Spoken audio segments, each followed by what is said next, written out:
आवाज जा रही है। जी स्वामी जी। गोविंद भैया जी आप आ गए।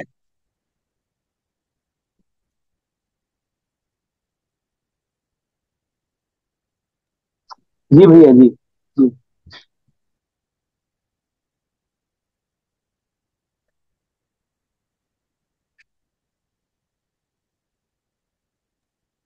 मेरी वॉइस ठीक आ वार्गुलाति रही है आपको? सरोज स्वामी विकसद रंगार्य दाहित्रकम श्रीमद कोविद श्रीनिवास तनयम सौशील्य भूषान्वितम श्री वेंकट योगिराज चैने न्यस्तात्म भावम मुदा श्रीरंगार्य गुरुम भजामि सततम कारुण्यवाराम निधिम।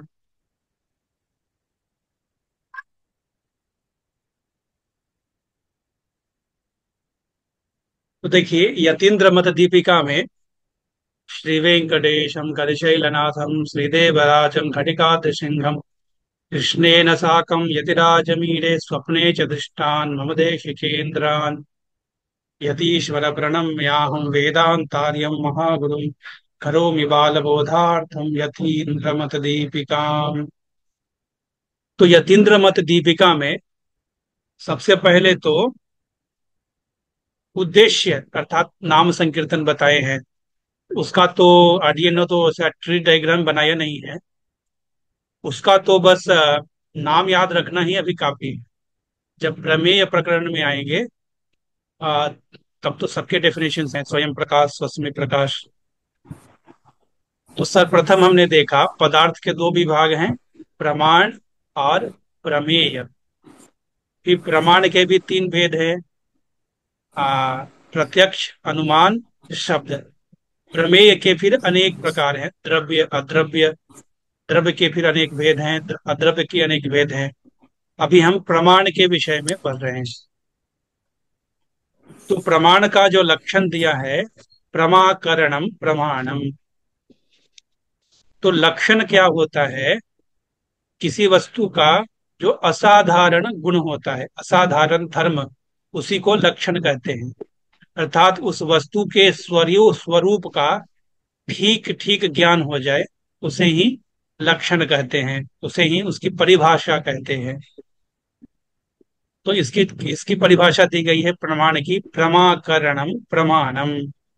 इसमें प्रमा का अर्थ क्या है, करणम का अर्थ क्या है, ये भी हम देखे थे।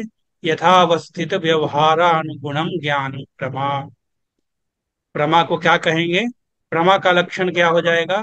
यथावस्थित व्यवहारानुगुणत्वम। प्रमाण का लक्षण क्या हो जाएगा? प्रमाकरणत्वम। जब त्वम जोड़ते हैं तो उसका असाधारण लक्षण ऐसा समझ आता है। ये तो उसकी परिभाषा हो गई। और प्रमाण में भी प्रत्यक्ष प्रमाण क्या है? साक्षात्कारी प्रमाकरणम प्रत्यक्ष प्रमाणम। ये इसके परिभाषा और लक्षण हो गए। तो परिभाषा ग्रंथ की परिपाटी क्या है? पहले उद्देश्य, तब लक्षण, फिर उसकी परीक्षा। ये लक्षण फिट हो रहा है या नहीं, उसको जांच करके देखेंगे अनेक प्रकार से। तो उसके पहले ये कुछ चीजें समझ लेते हैं। लक्षण में तीन दोष होते हैं, अव्याप्ति, अतिव्याप्ति, असंभव। तो अव्याप्ति का अर्थ क्या है? लक्ष्यैक देशे लक्षणस्य अवर्तमानत्वम अव्याप्ति। इसको कैसे समझते हैं? लक्ष्य जो है एक देश में हो जाए और वहां लक्षण का क्या हो जाए? लक्षण की वहां अव्याप्ति हो जाए। जैसे देखिए यहाँ पर जो ये सर्कल है, ये हमारा लक्षण है और ये है लक्ष्य। लेकिन लक्षण क्या है? लक्ष्य के पूरे समुदाय को बता पाने में असमर्थ है। लक्ष्य के बस एक भाग को ही वो बता पाता है। जैसे कहें जिसका सिंह होता है वो गौ होता है। गौ का लक्षण क्या बताए? गोत्वम। गोत्वम कहने से गौ का लक्षण हुआ। लेकिन सिंह तो सभी गायों में नहीं होता है। हमारा लक्ष्य क्या है? गौ। तो अनेक ऐसे गौ हैं जिनमें सिंह नहीं होता है। तो इस लक्षण का क्या हो गया? अव्याप्ति हो गया। लक्ष्य के पूरे देश में लक्षण की व्याप्ति नहीं। उसी प्रकार से दूसरा उदाहरण है, जीव त्रिगुण के वश में होता है। ऐसा कहे तो नित्य जीव भी तो जीव ही होते हैं, लेकिन नित्य जीव, ये जो लक्ष्य समुदाय है, अब इसको जीव मानते हैं। इसमें बद्ध मुक्त नित्य सभी होते हैं। तो जीव त्रिगुण के वश में होते हैं।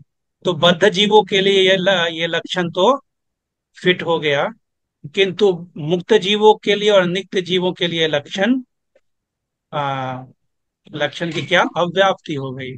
तो लक्षण इस प्रकार से अगर लक्षण कहेंगे तो परीक्षा में फेल हो गया। अब ये हुआ अव्याप्ति। दूसरा है अतिव्याप्ति। लक्ष्याद अन्यत्र वर्तमानत्वम अतिव्याप्ति। जैसे लक्ष्य तो हमारा क्या है, गौ, लेकिन लक्षण सिर्फ गौ को ही ना लेकर के पूरे अनेक समुदाय में भी व्याप्त हो गया। अब जैसे गोत्वम का लक्षण गो का लक्षण बताना है, तो गोत्वम को क्या कहेंगे, चार पैरों वाला शाकाहारी जीव गोत्वम। लेकिन चार पैरों वाला शाकाहारी जीव तो बकरी भी है, भैंस भी है, अनेक हैं। वो भी चार पैरों वाले हैं, वो भी शाकाहारी हैं। तो ये जो लक्षण है, लक्ष्य के अतिरिक्त अन्य देशों में भी व्याप्त हो गया। दूसरा उदाहरण, ज्ञान जिसका गुण है वो जीव है। अगर ऐसा कहे तो ज्ञान गुण तो ईश्वर का भी होता है, ईश्वर भी ज्ञान गुण का है। यदि ऐसा भी कहे जो ज्ञान स्वरूप होता है वो जीव होता है, तो ज्ञान स्वरूप तो केवल जीवात्मा ही नहीं, ईश्वर भी है। तो यहाँ क्या, अति व्याप्ति इस लक्षण का हो गया। लक्ष्य केवल लक्ष्य के देश में नहीं रहा, अन्य देशों में भी व्याप्त हो गया। तो यह है लक्षण की अति व्याप्ति। तीसरा, असंभव। अब देखिए, ये बड़ा सर्कल ये लक्षण है, और ये छोटा सर्कल लक्ष्य है। अब लक्ष्य और लक्षण में कोई संबंध ही नहीं है। तो लक्ष्य क्वापि, ये क्वाप्य नहीं, क्वापि अविद्यमानत्वम असंभवः। जैसे ये लक्ष्य जो है, लक्षण में बिल्कुल भी व्याप्त, ये लक्षण लक्ष्य में बिल्कुल भी व्याप्त नहीं हो रहा है। जैसे कह दें मांसाहारी जीव गौ होता है, मांसाहारी पशु गौ होता है, तो गौ तो मांसाहारी नहीं होती है। इस कारण गौ कोई भी गुण यहाँ पे नहीं हो रहा है। दूसरा कहते हैं चक्षु का विषय जीव होता है, जीव चक्षु विषय तब होता है क्या, नहीं होता है। इसलिए जीव तो अतीन्द्रिय है। तो यहाँ पे असंभव नाम का गुण हो गया। अब तक समझ रहे हैं। जी भैया। और जी जी भैया, वो लोग शायद रिक्वेस्ट करके रखे हैं, उनको एक्सेप्ट कर। लोग वेटिंग रूम में थे, अडियन तो अभी देख रहा हूँ।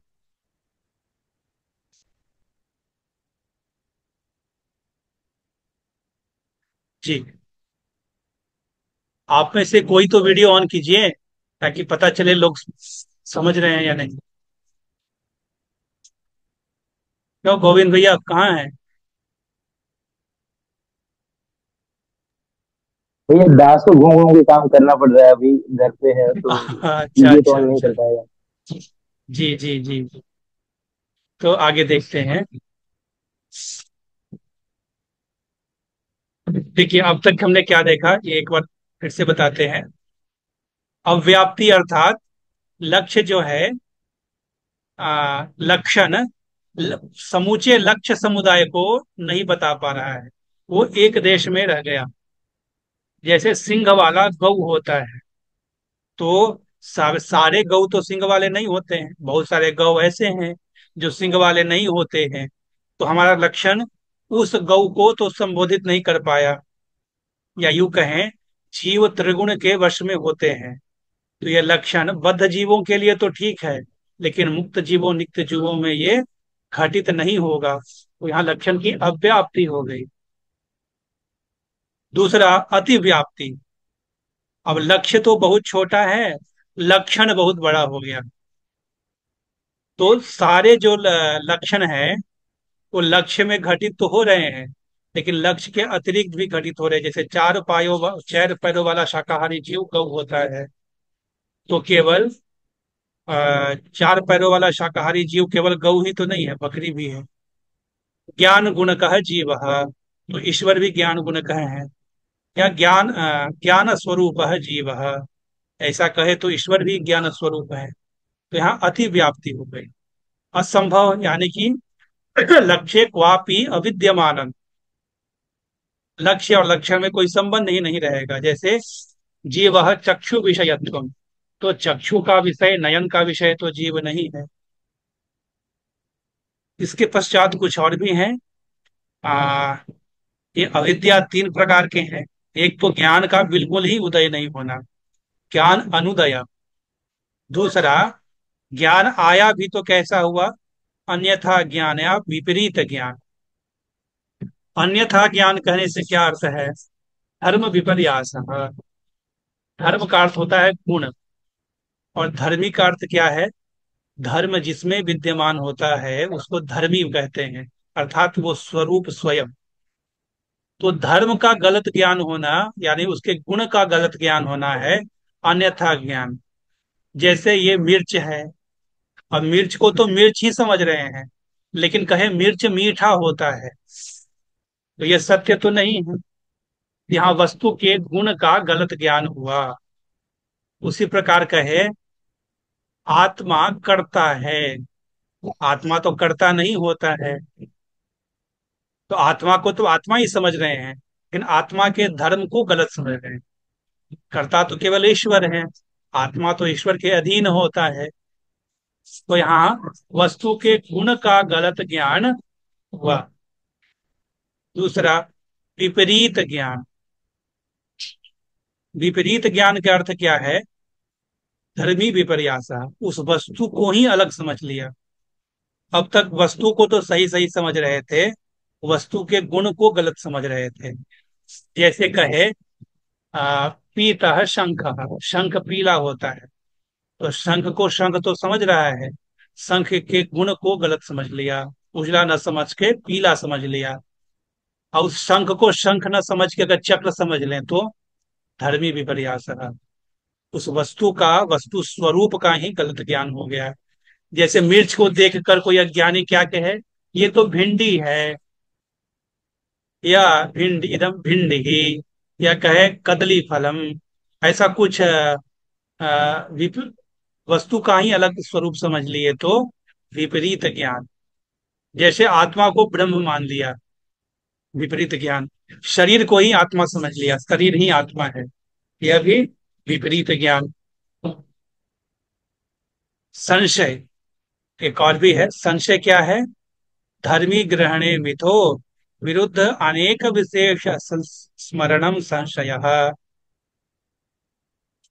जैसे अब कहें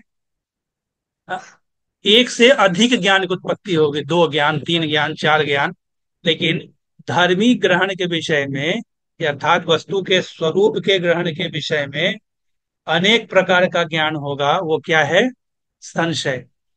जैसे कहे ये भिंडी है, या मिर्च है, या ये करकटी है, कुकुम्बर क्या है। इस तरह का अनेक विषय का स्मरण हो तो क्या है, संशय।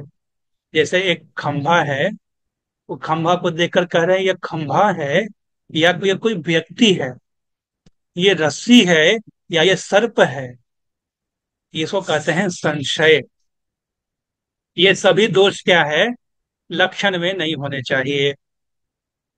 अब हम इस लक्षण की परीक्षा करेंगे। प्रमाण का लक्षण क्या भैया है, प्रमाकरण प्रमाणम। जी, कुछ संशय पूछ और रहे भैया भ्रम जी। एक ही है मैं पूछ रहा जी, था कि संशय और भ्रम एक ही है या अलग अलग है? तो आपका आवाज नहीं आ रहा है, शायद मैं ब्लूटूथ कनेक्ट कर। वो पूछ रहे हैं संशय। हाँ जी, संशय वस्तु के स्वरूप के ग्रहण के काल में ये ऐसा है या वैसा है, वैसा होना संशय है। वही पूछ रहे हैं ना भैया जी।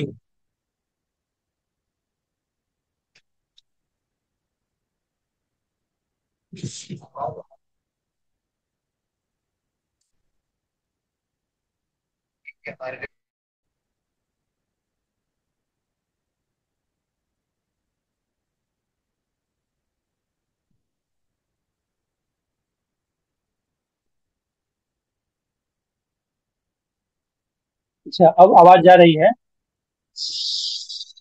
जी भैया आ रही। हाँ, देखिए वो डिस्कनेक्ट हुआ था। जी, अब क्या पूछ रहे थे, पूछ सकते हैं। जी गोविंद जी पूछ रहे थे कि भ्रम और संशय एक ही है या अलग है। आ,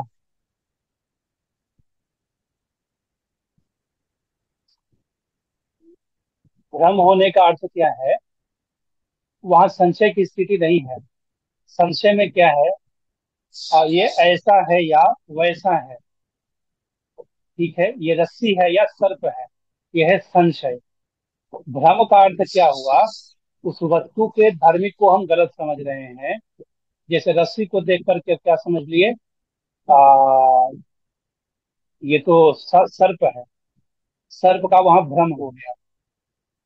वहां दो ज्ञान नहीं है, वो ये नहीं सोच रहा है कि रस्सी है या सर्प है। वो गलत ही समझ रहा है। उसको विपरीत ज्ञान ही हुआ है वहां। जैसे मृग मरीचिका में वो समझता है, अरे यहाँ तो पानी है, और पानी पीने के लिए ऐसा वो दौड़ता है। लेकिन उसको ऐसा संशय होने का अर्थ क्या होगा? यहाँ पे सिर्फ भूमि है या पानी है। लेकिन उसका ऐसा संशय नहीं है।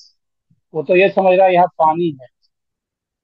तो भ्रम का अर्थ वहां पे उस वस्तु को गलत समझ रहा है, ऐसा समझ सकते हैं। वहां भ्रम की जी स्थिति में तो समझ। विपरीत ज्ञान ही होता जी। है। अभी तो ये 5 मिनट में ये 40 मिनट का ही टाइमर है। फिर से आप इसी लिंक पर ज्वाइन कीजिए जब ये बंद हो जाता है। ये स्क्रीन शेयर हो रहा है या फिर नहीं हो रहा है?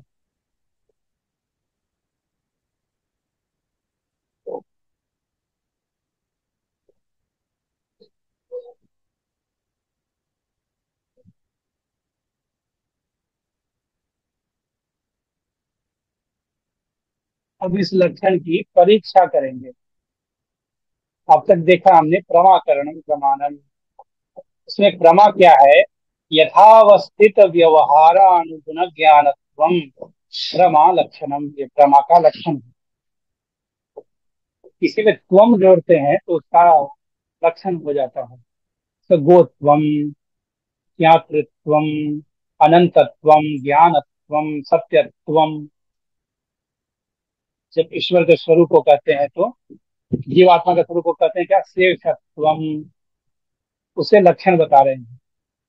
तो प्रमाकरणत्वम प्रमाण से लक्षणम। तो यहाँ देखिए, सिर्फ ऐसा कहने से क्या दिक्कत है? केवल कहें ज्ञानम प्रमा, ज्ञान ही प्रमा है, ऐसा कहने से क्या होगा? भ्रम को भी प्रमा मानना होगा। लेकिन भ्रम तो प्रमा नहीं है। जैसे रस्सी को सर्प समझ लिया, उसको तो प्रमा नहीं मानेंगे, और उसके करण को प्रमाण मानना पड़ेगा। तो ये तो सही नहीं है। इसलिए ज्ञानम प्रमा ऐसा कहे तो ये लक्षण में लक्षण गलत है ना यहाँ पे। अतिव्याप्ति हो गई। भ्रम को भी प्रमा मान लिया, तो यहाँ लक्षण की अतिव्याप्ति हो गई। ठीक है, केवल ऐसा कहते हैं यथावस्थित ज्ञानम प्रमा। यथावस्थित ज्ञान ही प्रमा है, यथार्थ ज्ञान ही प्रमा है। फिर भी क्या परेशानी है?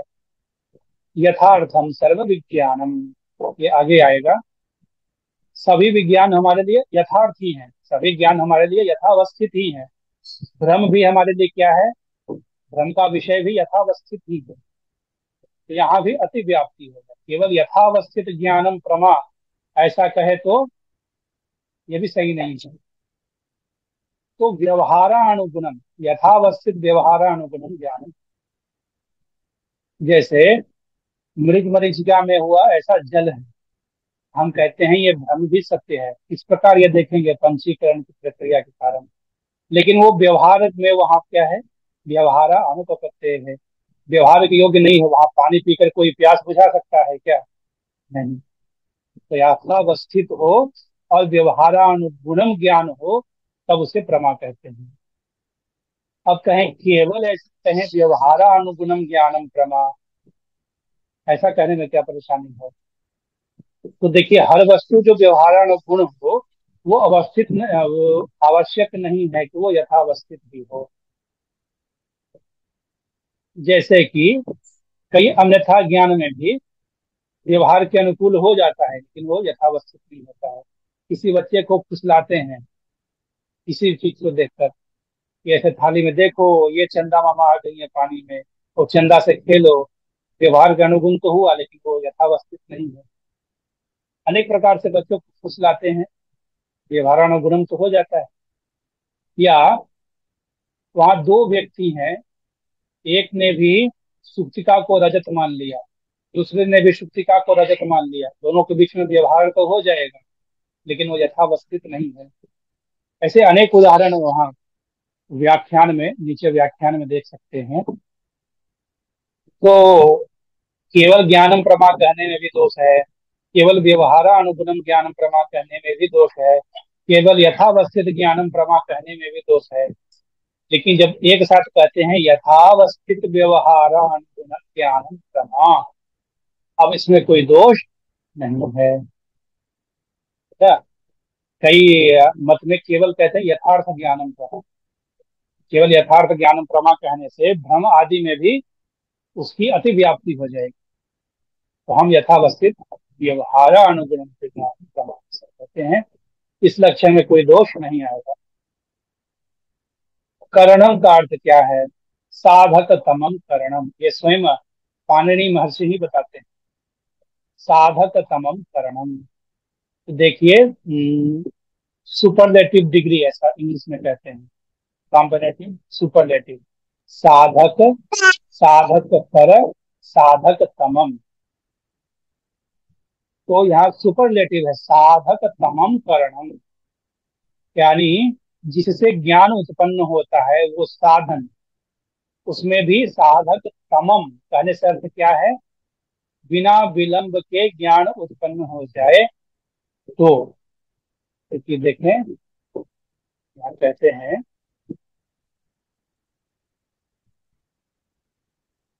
यस्मिन सति अविलंबेन, हम्म,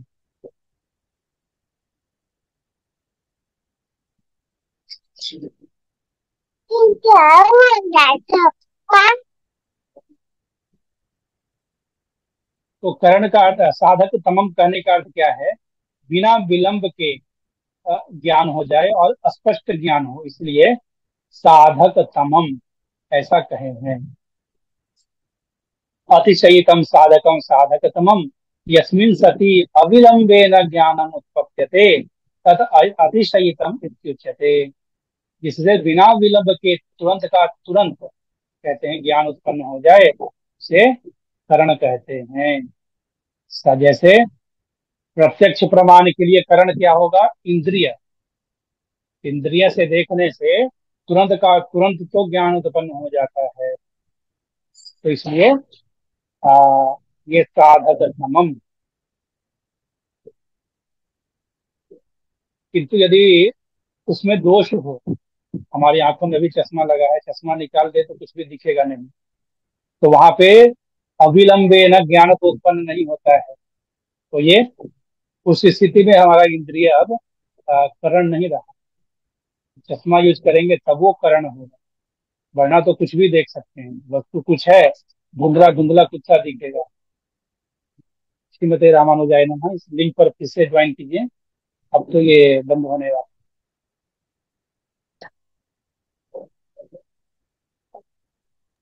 जी भैया।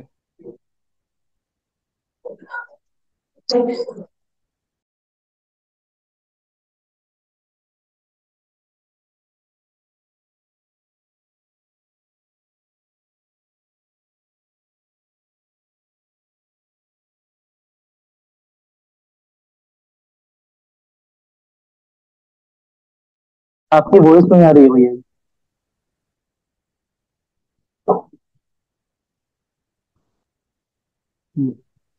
म्यूट है। साध साधक तमम करणम, अर्थात साधक तम को करण कहते हैं, अर्थात सबसे उत्कृष्ट प्रकार का साधन। उत्कृष्ट प्रकार का साधन का अर्थ बिना विलंब के ज्ञान उत्पन्न हो जाए, उसको करण कहते हैं। तो प्रमा का अर्थ समझ गए और करण का अर्थ समझ गए, तो इस प्रमा का जो करण है, इस प्रमा के करण को कहते हैं प्रमाकरणम प्रमाणम। ऐसा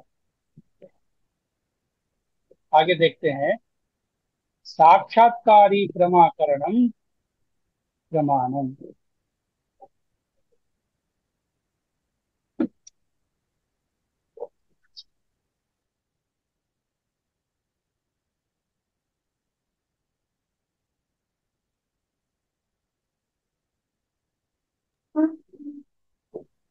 साक्षात्कारी कहने का अर्थ क्या है?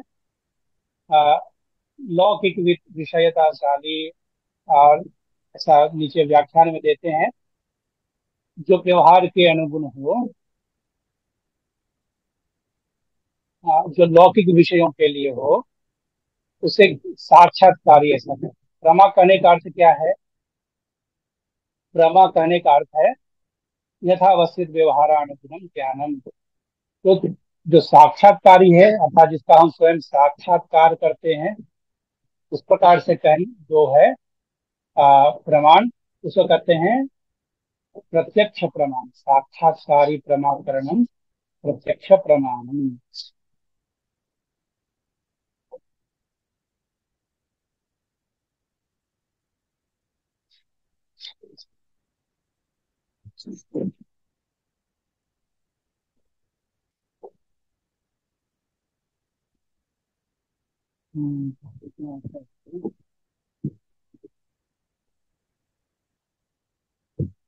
साक्षात्कारी प्रमाकरणम प्रत्यक्षम अनुमान व्याप्त्यर्थम साक्षात्कारी। अनुमान और शब्द से अलग करने के लिए क्या कहे? साक्षात्कारी। इसे साक्षात्कार रूप ज्ञान होता है, और दुष्टेंद्रिय जन्य ज्ञान से व्यावृत्ति के लिए कहते हैं प्रमा। प्रमा कहने से जो भ्रम आदि है, उनका उनसे हो जाता है। साक्षात्कारी कहने का अर्थ है लौकिक विषयिता शादी, विशद आभासात्मकम। जिसे विशद, थोड़ा बहुत नहीं, विशद आभास हो और लौकिक विषयता विषयों का ज्ञान हो, उसे कहते हैं प्रत्यक्ष। इसलिए साक्षात्कारी प्रमाकरणम प्रमाणम प्रत्यक्ष प्रमाणम।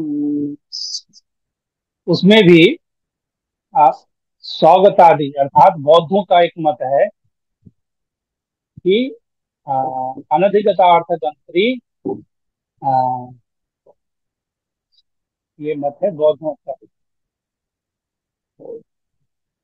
इनका भी कुछ ऐसा ही है, अद्वैतियों का भी। तो ये भी तो जो योगाचार्य बौद्ध है मत है, उनके ही करीब इनका भी मत। सभी तुम्हें प्रसन्न बौद्ध कहते हैं। अनधिगत अर्थ गंतरी प्रमाण, अर्थात जो अज्ञात अर्थ है, उसका जन्म देने वाला प्रमा है। अर्थात जो हमें पहले से ही ज्ञात है, उसकी जानकारी देने का क्या आवश्यक है? हम पहले से जानते हैं ये शरीर ही आत्मा है, शरीर के लिए ही सब कुछ करना है। लेकिन इससे भिन्न जो ज्ञान देगा, शरीर से भिन्न आत्मा है, उसको ही तो प्रमा कहेंगे। अज्ञात अर्थ का जनक प्रमा है, ऐसा बौद्ध मत में कहते हैं। तो उनके यहाँ क्या है? जगत शून्यवाद है। तो सभी असत वस्तु, असत ही सत्य के रूप में भासमान है। तो इस वस्तु को ऐसा देख लिए उसको प्रमा नहीं कहेंगे। तो लोग कह सकते हैं मैं देख रहा हूँ इसलिए सत्य है, तो बोलेंगे नहीं, अनधिगत अर्थ गंतरी प्रमा नहीं। मायावादी क्या कहते हैं? अपरोक्षानुभव प्रमा। अपरोक्ष रूप से जो अनुभव होता है, उसको प्रमा कहते हैं, अर्थात साक्षात जो प्रत्यक्ष रूप से ज्ञान होता है। तो ये तो आगे आता है, जैसे कि तत्वमसि वाक्य इति वाक्यार्थ जनित ज्ञानम, उससे उनका मोक्ष होता है। तो जैसे कहा तत्वमसि, तो उससे ज्ञान होता है त्वम तत्ससि अहम ब्रह्मास्मि। इस ज्ञान से वो कहते हैं एक ऐसा प्रत्यक्ष ज्ञान उत्पन्न होता है, प्रत्यक्ष बिल्कुल होता है, हाँ मैं ब्रह्म हूँ। उसको ही वो प्रमा कहते हैं। तो उनके यहाँ आखिरकार सर्वम ज्ञानमेव, सर्व ज्ञान ही है। तो एक अलग से शब्द मानने पर क्या होगा, वहाँ अद्वैत की हानि हो जाएगी, अलग से कुछ मानने पे। तो सभी को प्रत्यक्ष में ही, ज्ञान में ही करते हैं, वो उनका एक अपना स्टाइल है। इसमें क्या दिक परेशानी है, अनुमान में इसकी अव्याप्ति हो जाएगी। अनुमान भी तो प्रमाण है, तो अनुमान प्रमाण में अपरोक्षानुभव प्रमा ऐसा कहने से इसकी अव्याप्ति हो जाएगी। और अज्ञात अर्थ ही प्रमा है, तो फिर स्मृति भी तो अज्ञात अर्थ ही है, ज्ञात अर्थ ही है। एक बार जो हमने अनुभव किया, दोबारा उसका स्मरण कर रहे हैं, तो ज्ञात वस्तु का ही स्मरण कर रहे हैं, तो क्या उसको प्रमाण नहीं मानेंगे?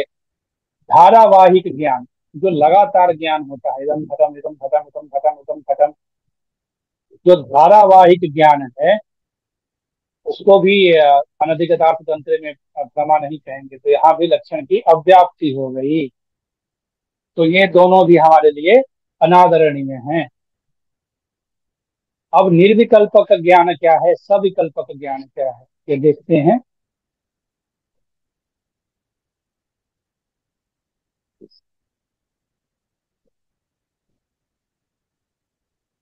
और भी कुछ लोग वेटिंग लिस्ट पे तो नहीं है।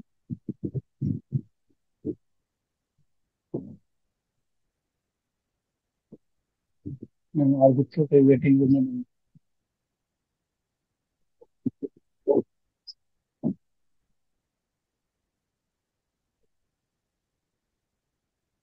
न्याय मत में और अद्वैत मत में कैसा होता है, उनके यहाँ निर्विकल्पक ज्ञान क्या होता है, निर्विशेष ज्ञान होता है। क्या कहते हैं न्याय मत में, किंचित यदि आकारकम, कुछ ऐसा आकार है, कुछ ऐसा ऐसा ज्ञान हो जाता है, लेकिन वह विशेषण का ग्रहण नहीं होता है, निर्विशेष ज्ञान होता है। अद्वैतियों के यहाँ ऐसा है, निर्विकल्पक समाधि। वो ज्ञानियों, क्या ज्ञानियों का समाधि क्या होता है, निर्विकल्पक, किसी विशेषण का ध्यान नहीं कर रहे होते हैं, ज्ञान मात्र का ही ध्यान करते हैं।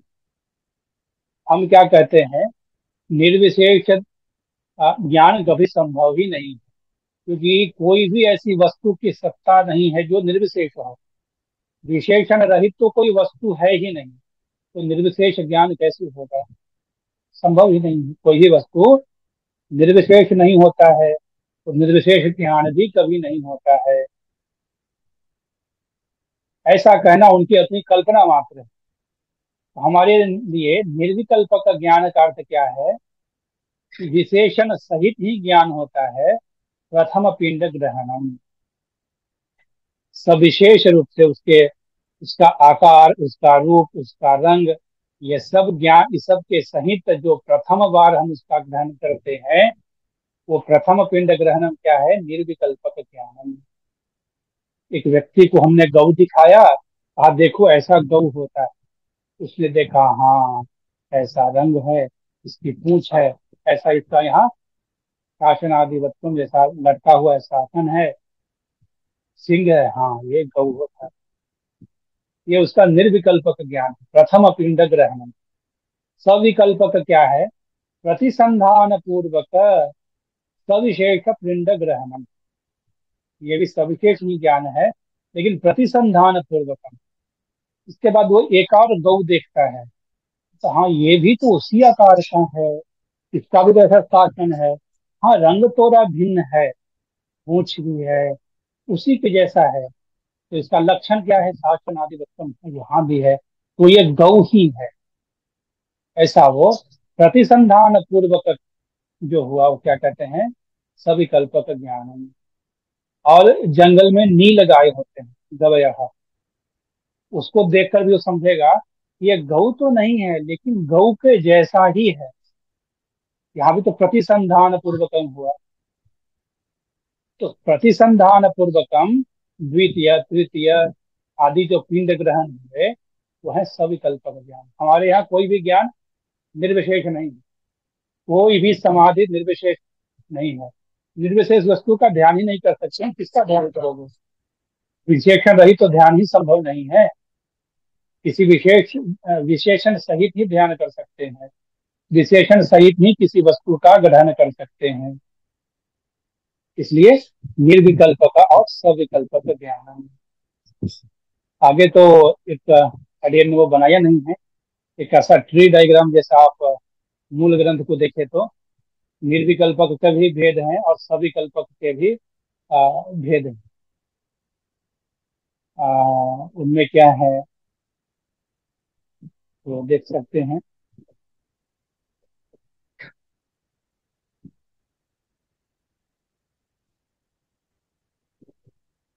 इनके फिर से दो भेद हैं, अर्वाचीनम अनर्वाचीनम।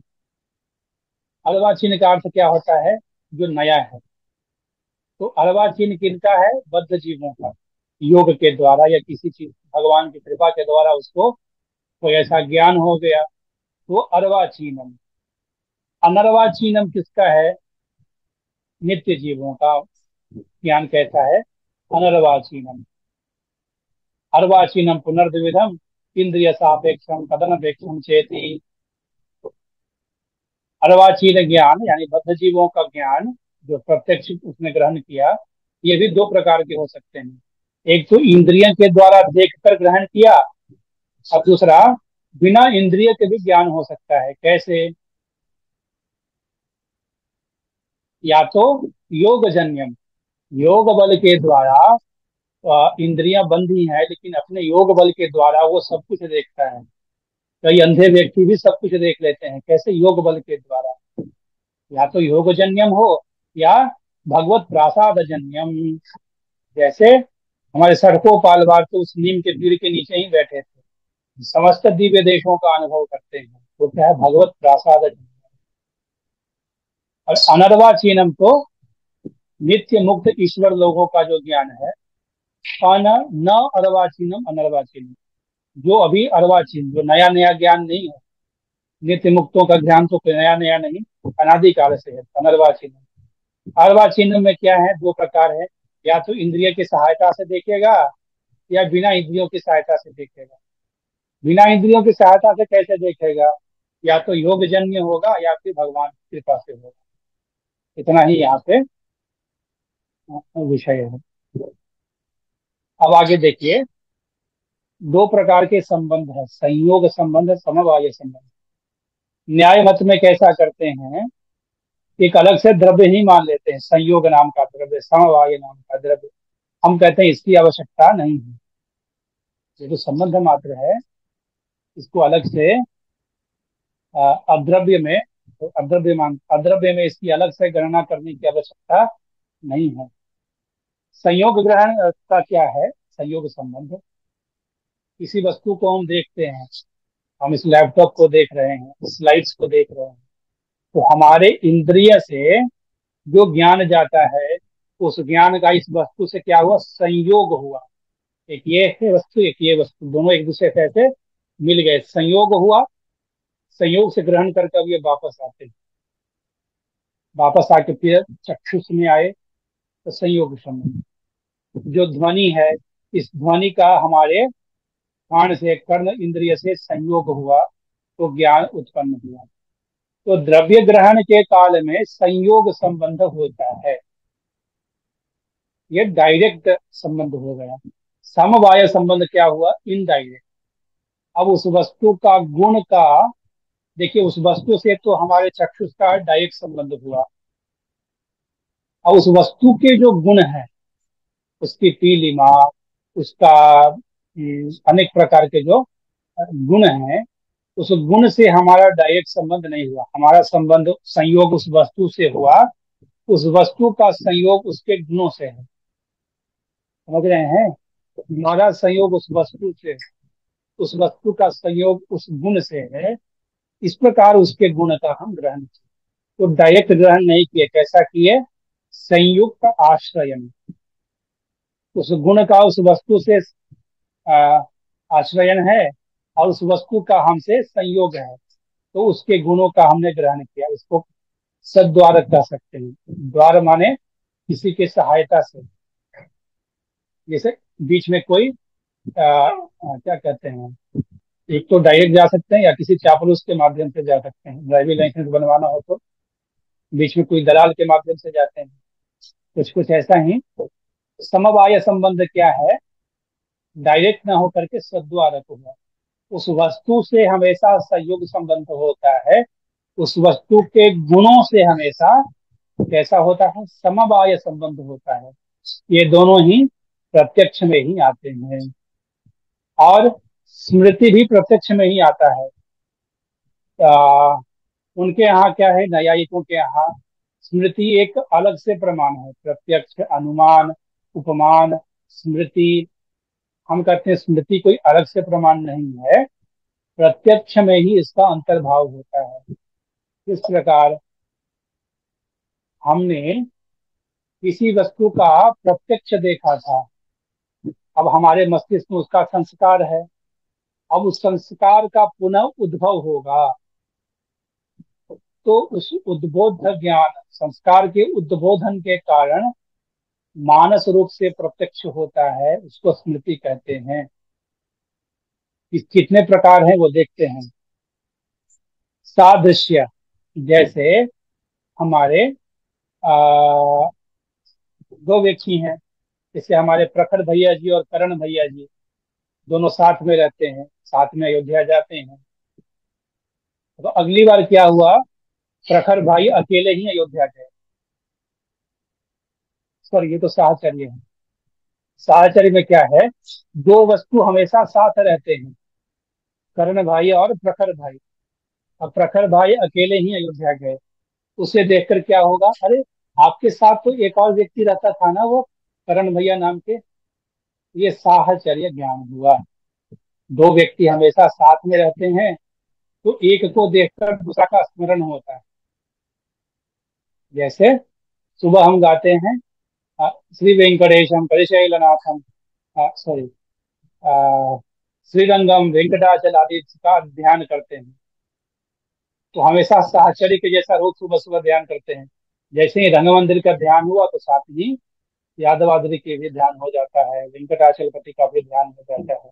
या फिर हम जब वेंकटाचलपति का ध्यान करते हैं तो पद्मावती माता का भी ध्यान हो जाता है, क्योंकि तो दोनों का हमेशा साहचर्य है। रंगनाथ भगवान का ध्यान करते हैं तो रंगनायकी का भी ध्यान हो जाता है। तो दो वस्तु जो हमेशा साथ साथ रहते हैं उनका, तो देवदत्त और यज्ञदत्त तो साथ रहते हैं, देवदत्त को देखकर यज्ञदत्त का स्मरण होता है, तो इसे कहते हैं साहचर्य। ये भी स्मृति होने के कारण प्रत्यक्ष में ही इसका अंतर्भाव है। उसके बाद क्या है, सादृश्य।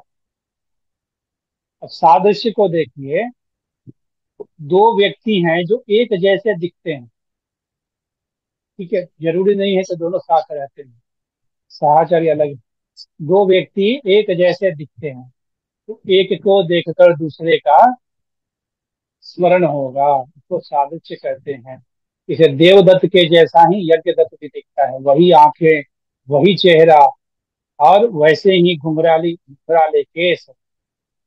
तो हमने यज्ञदत्त को देखा तो कहा, अरे ऐसा ही तो देवदत्त भी दिखता था, आप उसके भाई हैं क्या? तो क्या है, सादृश्य। अदृष्ट क्या है, भगवान कहते हैं मत स्मृति ज्ञानम अपोहनम च, भगवान की कृपा से ही कभी कभी अचानक स्मरण हो जाता है। बैठे हैं बैठे हैं बैठे हैं, चिंता भी नहीं किया, अचानक से हाँ, ये दिव्य मंगल विग्रह भगवान का ऐसा स्मरण हो गया, अयोध्या का स्मरण हो गया। क्यों? ये भी तो किसी पूर्व कर्मों के कारण ही भगवान ऐसा फल देते हैं। तो ये अदृष्ट। दूसरा चिंता। चिंता क्या है, स्मरण कर रहे हैं अयोध्या अयोध्या अयोध्या अयोध्या, चिंतन करते करते करते करते बिल्कुल आचार्य का ऐसा चेहरा, उनका हस्त, उनका तिरुवड़ी बिल्कुल ऐसा प्रत्यक्ष दिखने लगे, प्रत्यक्ष समान आकारम, ऐसा कहते हैं। वो क्या है, स्मृति। अब देख लिए, सादृश्य, अदृष्ट, चिंता, साहचर्य, ये सभी स्मृति में ही आते हैं। अब है प्रत्यभिज्ञा। प्रत्यभिज्ञा क्या है? यहाँ प्रत्यक्ष भी है और यहाँ स्मृति भी है, यहाँ दोनों ही होते हैं। तो नैयायिकों के यहाँ स्मृति एक अलग प्रमाण है, प्रत्यभिज्ञा एक अलग प्रमाण है। प्रत्यक्ष के अतिरिक्त स्मृति है, स्मृति के अतिरिक्त प्रत्यभिज्ञा है। हम कहते हैं नहीं, इसका भी प्रत्यक्ष में ही अंतर्भाव होगा, क्योंकि ये वही देवदत्त है। देवदत्त को हमने 2 साल पहले देखा था, अब वो देवदत्त को 2 साल बाद देख रहे हैं। कहते, अरे इसको तो हमने अयोध्या में देखा था, आज ये श्रीरंगम आया है। हाँ, ये वही देवदत्त है जिसको हमने अयोध्या में देखा था। तो ये देवदत्त है, ये क्या है? प्रत्यक्ष। वही देवदत्त है, ये क्या है? स्मरण है। एक तो स्मरण हुआ, स्मृति हुआ, वही देवदत्त, और यह देवदत्त। तो प्रत्यक्ष और स्मृति दोनों के मिश्रण से क्या होता है? प्रत्यभिज्ञा। ये सभी प्रत्यक्ष में ही आते हैं। आगे दूसरा गंभीर विषय है। अब तक किसी को कोई शंका, किसी भैया जी को? किन्हीं को कोई पूछना है अब तक? नहीं, अभी तक तो समझ में आ रही है। जी।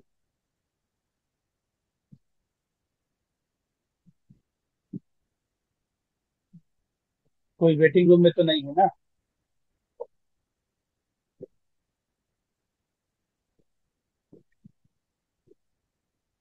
वेटिंग रूम में तो कोई भी नहीं है। इसको तो दोबारा ज्वाइन नहीं कर पाए कंफ्यूजन के कारण, आगे से गूगल मीट ऐसा।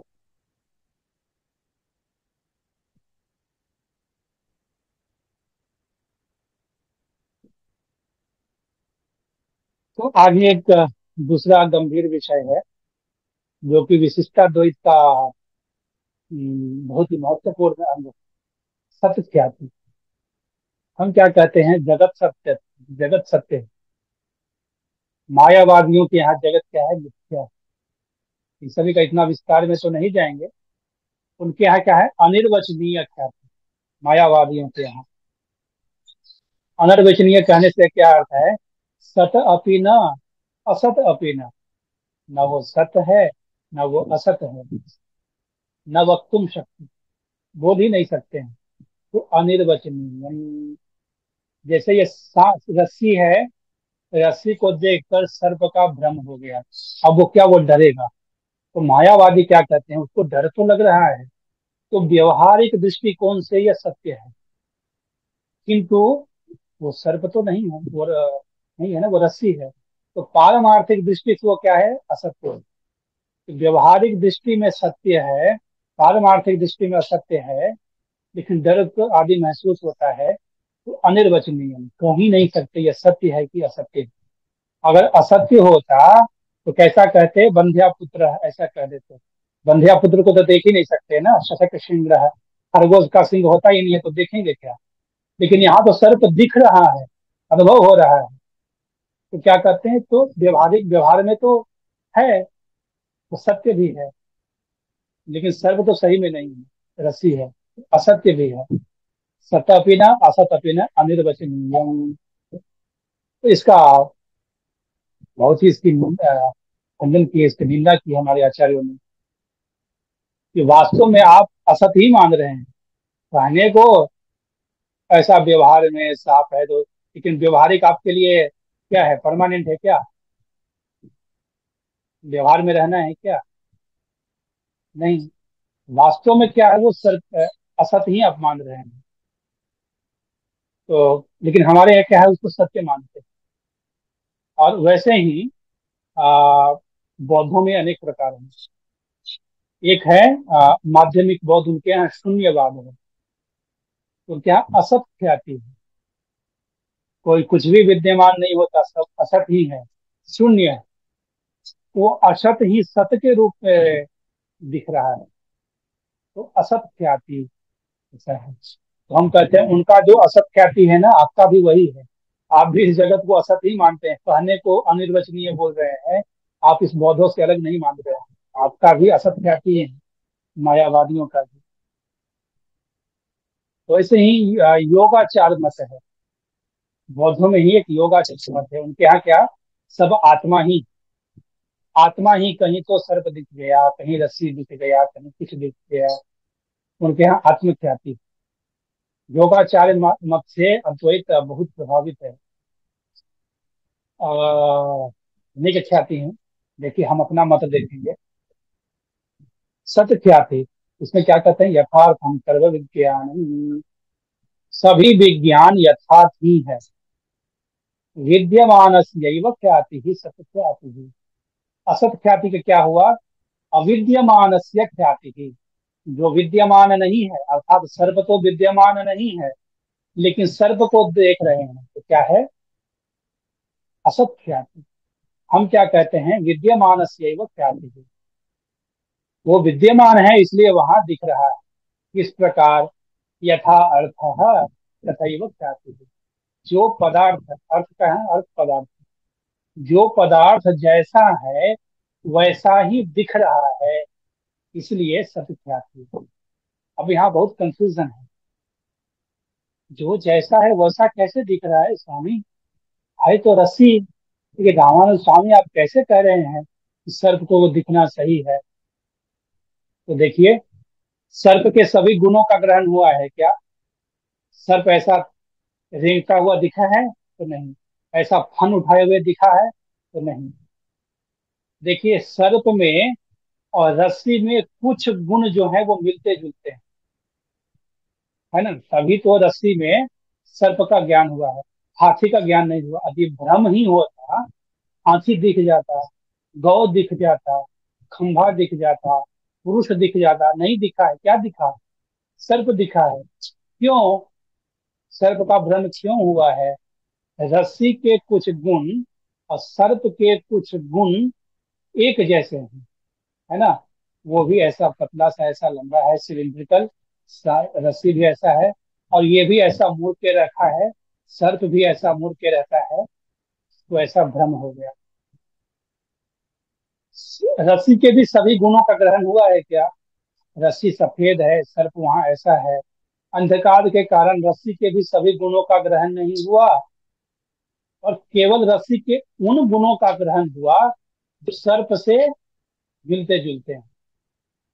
तो जिस विषय का ग्रहण हुआ वो तो गलत नहीं है, वो वहां विद्यमान है, लेकिन सभी गुणों का ग्रहण नहीं हुआ, ऐसा। तो इस विषय में हम कहते हैं कि जो नैयायिकों का मत है वो कुछ हद तक तो सही है, क्योंकि यहाँ कुछ अंश है जिनका ग्रहण नहीं हुआ है, कुछ अंश है जिनका ग्रहण हुआ है। इस प्रकार से देखें तो आ, लेकिन अद्वैतियों का मत, बौद्धों का मत तो पूरी तरह से अनादरणीय है। क्योंकि वास्तव में अद्वैत मत क्या है, हम कहते हैं आपका मत असत्य है, अनिर्वचनीय कहने की बात है, वाणी का विलास मात्र है। क्योंकि विद्यमान वहां सर्प नहीं है, अविद्यमान का ख्याति आप मानते हैं, है ना। हम कहते हैं नहीं, रस्सी के कुछ गुण जो सर्प के जैसे थे उनका ख्याति हुआ। अब कोई व्यक्ति आया, अरे वो सर्प नहीं है बेवकूफ, ऐसे नहीं है, दिख तो रहा है, मैं थर थर कांप रहा हूँ। अरे देखो, सर्प होता तो चलता, ऐसा ऐसा चल रहा है क्या, तो नहीं। फन उठा रहा है क्या, तो नहीं। और देखो सर्प की आंखें दिख रही हैं क्या, नहीं। सर्प जो जीभ निकालता है वो दिख रहा है क्या, तो नहीं। तो अरे बेवकूफ, वो रस्सी है, उसके बाद उसको सर्प नहीं दिखेगा, रस्सी ही दिखेगा। समझ रहे हैं। तो इस कारण विद्यमान वस्तु की ही ख्याति होने के कारण को क्या कहते हैं, विद्यमान से ख्याति ही सत्ख्याति ही। सर्प में रज्जु का दर्शन इस कारण होता है क्योंकि रज्जु और सर्प के कुछ गुण एक जैसे हैं, समान धर्म होने के कारण, इसलिए विद्यमान वस्तु का ही ख्याति हो रहा है। अब वो जो नजदीक जाकर देखेगा, या फिर अभी तो अंधेरा था, लाइट जला दिया, तो मुझे अरे ये तो उजला है, ये तो रस्सी है, अब उसके सभी गुणों का ग्रहण हो गया तो भ्रम मिट गया। कुछ ही गुणों का ग्रहण हुआ था तो भ्रम हुआ था, लेकिन ज्ञान का विषय सत्य है। किसी को शंका है भैया जी।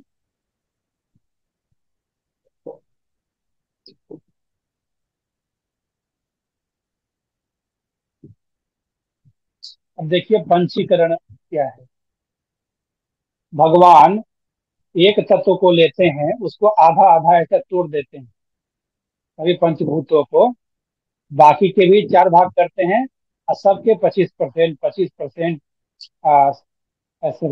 सॉरी 12.5%, 12.5% ना, ऐसा ऐसा ले आते हैं। तो एक भूत में दूसरे भूत विद्यमान है, ये हम देख रहे हैं। आकाश तत्व कहने से अर्थ क्या है? आकाश तत्व की वहां प्रधानता है, लेकिन वहां वायु भी है, वहां अग्नि भी है, वहां जल भी है, वहां पृथ्वी भी है, सभी तत्व हैं वहां पे। इसलिए जब मृगमरीचिका में जल का ज्ञान होता है तो सत्य ही है ना। आकाश तत्व में आकाश क्यों कहते हैं? तो वहां डोमिनेंट क्या है? आकाश। डोमिनेंट आकाश होने के कारण उसका अनंत, इसका उस प्रकार से ग्रहण हो रहा है। ऐसे मत करो। इसलिए शिक्षिका, जिसको सी शेल्स बोलते हैं, बहुत उजले होते हैं, उनको देखकर क्या लगता है? मुश्किल देता है, लगता है कि ये रजत। तो रजत क्या है? तेजस तत्व है। शुक्तिका क्या है? भू तत्व है। तो भू तत्व में तेजस तत्व विद्यमान है। मृगमरीचिका भूमि तत्व में जल तत्व विद्यमान है। लेकिन फिर भ्रम क्यों कह रहे हैं? विद्यमान है तो पूरी तरह से प्रमा कहिए ना। भ्रम क्यों है? व्यवहारान तो करते हैं, वहां अति सूक्ष्म मात्रा में जल विद्यमान है, तो उसको लेकर के ऐसा प्यास नहीं बुझा सकते। वायु में भी तो जल है, ऐसा सांस ले लिए तो प्यास मिटता है क्या? नहीं मिटता है। लेकिन जल तत्व तो सर्वत्र सभी तत्व भूतों में विद्यमान है। इसलिए, लेकिन हमेशा दर्शन नहीं होता है, कुछ उपाधि के कारण वो दिखने लगा। वहां उपाधि क्या था? रिफ्लेक्शन ऑफ लाइट या फिर डिफ्रैक्शन ऑफ लाइट, कुछ भी करें, उस उपाधि के कारण वो दिखने लगा। जो ही वो उपाधि नष्ट होगी, इसके बाद शुक्तिका में रजत नहीं दिखेगा, मृग मरीचिका में जल नहीं दिखेगा। ऐसा स्वप्न भी सत्य है, क्योंकि स्वप्न में जीवात्मा के कर्मों के अनुभव के लिए भगवान सुख दुख का अनुभव कराते हैं। तो अच्छा आदि की सृष्टि करते हैं, वो राजा बन गया, वो रंग बन गया, तो कभी वो डर से थर थर पसीने पसीने हो जाता है, कभी वो खुशी से हमारे फूल जाता है। तो उसके कर्मों का अनुभव करने के लिए भगवान स्वप्न में ही सूक्ष्म रूप से सृष्टि करते हैं। ठीक है। दिग्भ्रम भी सत्य है, दिशा का भ्रम हो जाता है, वो भी सत्य है, क्योंकि एक दिशा में दूसरी दिशा विद्यमान है। अभी मेरे लिए ये पूर्व है, अब मैं वहां चले जाऊं तो मेरे लिए क्या हो जाएगा? ये पश्चिम हो जाएगा, है ना। तो दिशा वस्तुतः क्या है? सेंटर ऑफ रेफरेंस से बदलते जाता है।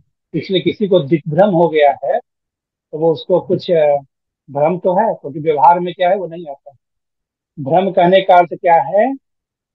व्यवहार के योग्य न है, वही भ्रम है। लेकिन सत्य ही है। ज्ञान का विषय वहां सत्य ही। दुष्टेंद्रिय से जो जन्य ज्ञान है वो भी सत्य है, क्योंकि आंख में पीलिमा होने के कारण यदि उसको जॉन्डिस है या कुछ और है, तो आंख से जो द्रव्य निकला, ज्ञान द्रव्य, उसमें वो पीलिमा मिश्रित हो गया, तब जाकर वो देख रहा है, तो शंख पीला लग रहा है। तो ज्ञान का विषय यहाँ भी सत्य ही है।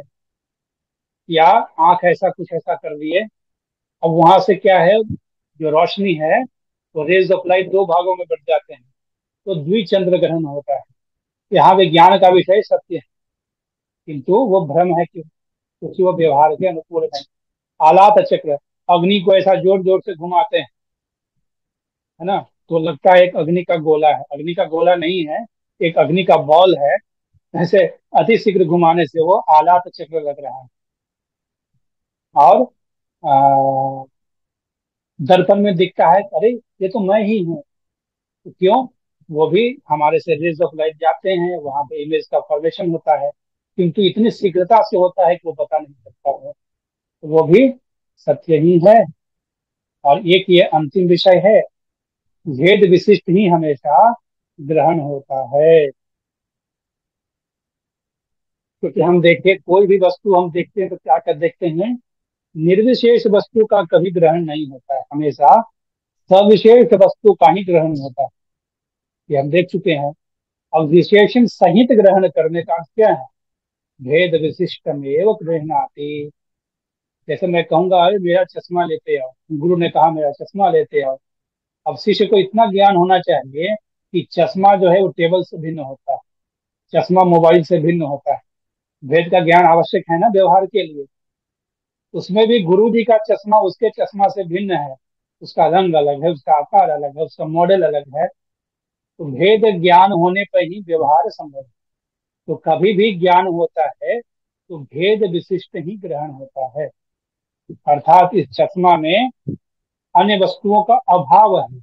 मोबाइल का अभाव है इस चश्मा में, इस चश्मा में टेबल का अभाव है, इस चश्मा में पंखे का अभाव है। अनंत वस्तुओं का अभाव होने है तो हम भेद विशिष्ट ही ग्रहण करते हैं। इस पे अद्वैती क्या करते हैं, कहते हैं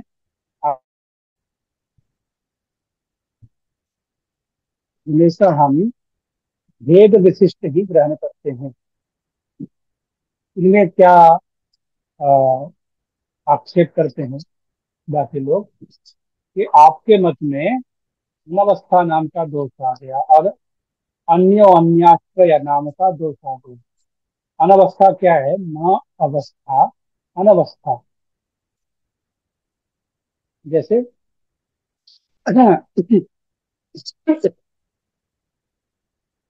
ऊपरी ऊपरी अपेक्षा कंटिन्यूस जाते जाएगा।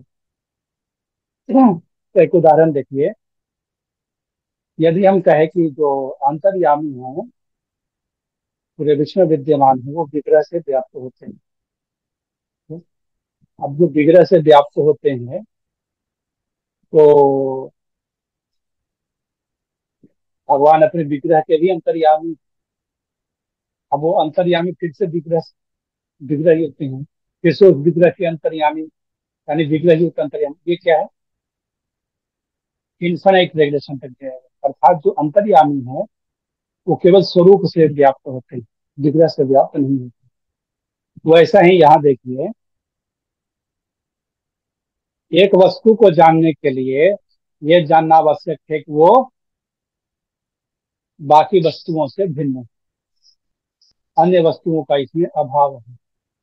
इस चश्मा में, उपनेत्र में मोबाइल का अभाव है। अब लेकिन उस वस्तु में भी अनंत वस्तुओं का अभाव है, उसमें फिर से अनंत वस्तुओं का अभाव है, उसमें अनंत वस्तुओं का अभाव है। ठीक है। तो संसार में कितने वस्तु हैं? अनंत वस्तु हैं। तो सभी अनंत वस्तुओं से भिन्न रूप ज्ञान होना यह संभव है? नहीं है। तो कहते हैं आपके लिए तो कभी ज्ञान उत्पन्न ही नहीं हो सकता है यदि आप कहें वेद विशिष्ट एवं ग्रहण आती। एक वस्तु के ज्ञान के लिए दूसरे वस्तु की अपेक्षा है, दूसरे के लिए तीसरे वस्तु की अपेक्षा है, तीसरे के लिए चौथे, चौथे के लिए पांचवें, ऊपर ऊपर अपेक्षा। और अन्य अन्य आश्रय, एक वस्तु का ज्ञान जानने के लिए दूसरे वस्तु की आवश्यकता है, दूसरे वस्तु के लिए पहले वस्तु के ज्ञान की आवश्यकता है। तो भी ज्ञान हो ही नहीं सकता है। तो हम कहते हैं नहीं, उस वस्तु के स्वरूप को जानने के लिए तो भेद विशिष्ट ग्रहण की आवश्यकता नहीं है। जैसे हमने कह दिया चश्मा ऐसा ऐसा ऐसा, या फिर किसी का स्वरूप बता दिया, ऐसा स्वरूप होता है, स्वरूप निरूपक धर्म बता दिया। उसको ग्रहण करने के लिए तो उसके दूसरे वस्तु से भिन्न ज्ञान होने की आवश्यकता नहीं, लेकिन व्यवहार के लिए भिन्न ज्ञान की आवश्यकता, भेद ज्ञान की आवश्यकता है। स्वरूप ग्रहण के काल में तो भेद ज्ञान की आवश्यकता नहीं। और अंत में अद्वैत में दशम स्वमसी प्रत्यक्ष ज्ञान है, अपरोक्ष ज्ञान। क्या कहते हैं? 10 व्यक्ति हैं और उनका था नदी से पहले गणना किया, 1 2 3 4, गुरु ने बताकर भेजा था 10 हैं। नदी पार करने के बाद फिर से गिन गया, चिंता तो होगा नहीं। नदी पार करने के बाद गिनती करते हैं, अरे ये तो 9 ही हो रहा है। दूसरे ने किया, अरे तो 9 ही हो रहा है। तो एक कोई ज्ञानी व्यक्ति आते हैं तो कहते हैं दसम स्वमसी, दसवां तो तुम हो। ये ज्ञान होने के पश्चात क्या है? भ्रम मिट जाता है। अब उसे 9 व्यक्ति नहीं दिखेंगे, 10 ही दिखेंगे। उसको ऐसा प्रत्यक्ष रूप से ज्ञान हो गया, मैं 10वां। इसको कहते हैं ये अपरोक्ष ज्ञान है। हम क्या कहते हैं, देखिए, त्वम असि ये तो प्रत्यक्ष ही है, लेकिन मैं 10वां हूं ऐसा तो वो बोले तभी ज्ञान हुआ। उनके बोले के बिना तो मुझे ज्ञान नहीं हुआ। वो तो शाब्द बोधन है, वो तो वाक्य जन्य ज्ञान है, तो शाब्द बोध मात्र है, वाक्य जनित ज्ञान मात्र है। वहां प्रत्यक्ष जैसा कुछ नहीं है। यदि ऐसा कहे, तुम धर्मवान असी, उनके कहने मात्र से मुझे ज्ञान हो जाएगा क्या? मैं धर्मवान हूँ। मैं अपना आचरण देखूंगा, अपना आचार देखूंगा, अपना आहार देखूंगा, तब तो कहूंगा ना मैं धर्मवान हूँ। कोई कह दिया इतने मात्र से मुझे प्रत्यक्ष ज्ञान तो नहीं हो जाता है। और देखिए, उनके लिए संसार क्या है? व्यवहार है, भ्रम मात्र है। तो जिस प्रकार उसने कहा तुम 10वां हो, अब उसको 9 2 नजर नहीं आ रहा है, 10 नजर आ रहे हैं। इसी प्रकार गुरु ने कहा तत्वमसि, इसके बाद उसको संसार दिखना बंद हो जाता है क्या? फिर भी तो संसार दिखता ही उसे। बाधिता अनुवृत्ति कहते हैं। तो यदि संसार अपारमार्थिक है, अज्ञान अपारमार्थिक है, तो पारमार्थिक ज्ञान होने के पश्चात अपारमार्थिक दिखता नहीं चाहिए। और कोई गुरु भी यदि ज्ञानी है तो किसी को शिक्षा क्यों देगा? किसको शिक्षा देगा? जो सामने शिष्य वो भ्रम मात्र है, उसको शिक्षा देगा क्या? ये सृष्टि ही भ्रम मात्र है, सृष्टि तो कभी हुआ ही नहीं। जीवात्मा तो कभी बंधन में पड़ा ही नहीं। तो किसको ज्ञान दे रहा है वो गुरु? नहीं। तो इस प्रकार से हम उनका खंडन करते हैं। भ्रम मात्र तो कुछ भी नहीं है, सत्य। ये अद्वैत ज्ञान नाम का कुछ होता ही नहीं। वो कहते हैं तत्वमसि वाक्य की, उससे अद्वैत ज्ञान जन्म होगा। हम कहते हैं अद्वैत वाक्य जैसा, अद्वैत ज्ञान जैसा कुछ है ही नहीं। तत्वमसि में भी त्वम ऐसा कहे तो प्रत्यक्ष है, हम त्वम। तत् असि ऐसा तो प्रत्यक्ष ज्ञान नहीं, ये तो शाब्द बोधन है। लेकिन उस शाब्द बोध ज्ञान का उपासना करके जब दर्शन में समानाकार ज्ञान होता है उस ब्रह्म का, तो होता है अहम ब्रह्मात्म।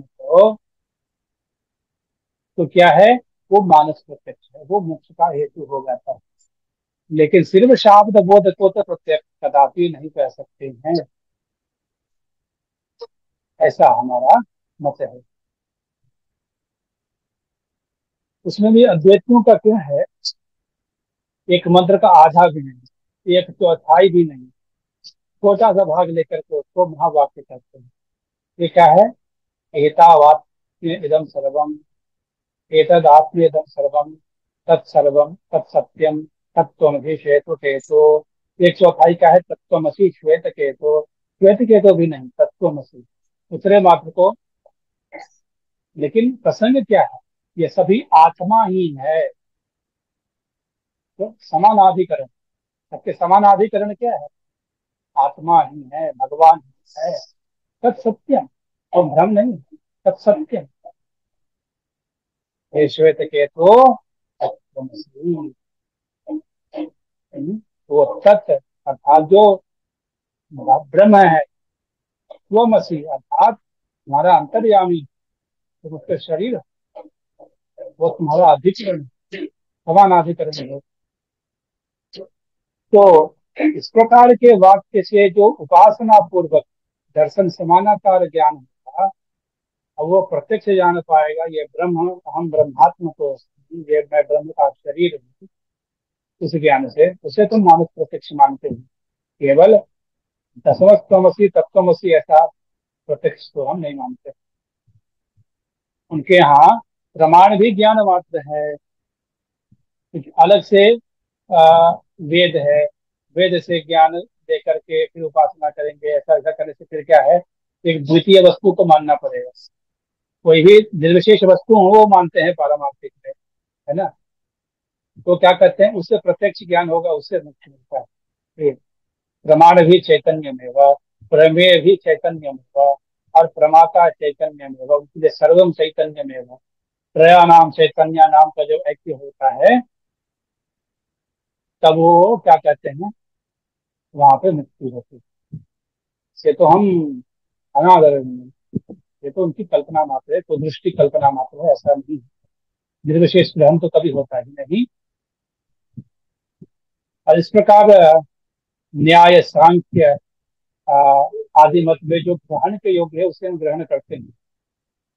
तालाब में जो कीचड़ युक्त जल है उसे तो ग्रहण नहीं करते हैं, साफ जल को ही ग्रहण करते हैं।